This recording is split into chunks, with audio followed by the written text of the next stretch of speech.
It may look like the same thing at the end, but the process which is used is a halal process.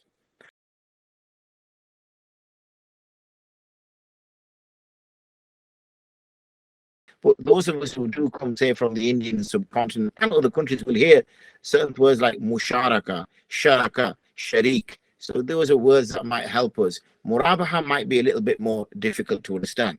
Now, simplistically, without being too complicated, the Murabaha works quite simply. I like a property. I say to Islamic Bank, I would like that property. Islamic Bank says, fine, we'll buy it for you. But when we sell it to you, we're going to sell it to you for a profit. So therefore, they see the property, the house is worth £200,000. Bank says, fine, we'll buy that property as long as you promise you're going to buy it off us. And the brother Abdullah says, yes, I will buy it off you.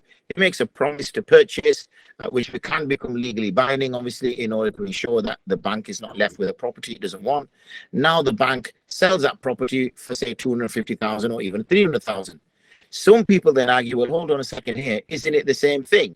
Same thing is happening here, that he's having to pay more than what the house is worth. It may look like the same thing at the end, but the process which is used is a halal process. The second one, obviously, is the diminishing musharaka. In the musharaka, it's you become partners with the bank. So if a property is worth £200,000, you give £20,000 as a deposit, which means you own 10% of it. And the bank gives the other £180,000, so it owns 90% of it.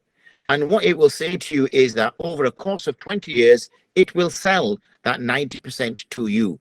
And therefore, every year you make payments on a monthly basis in order to buy more and more equity in that particular property. But because you are living in their house, or at least 90% of their house, they will charge you rent. So you would have to give rent for 90% of the house, not for the 10%, because you own that. And therefore you will make, and that's where the bank makes its profit. At the end of the day, Islamic banks are also profitable businesses as standard banks. The difference is one is through a halal route and one is through a haram route.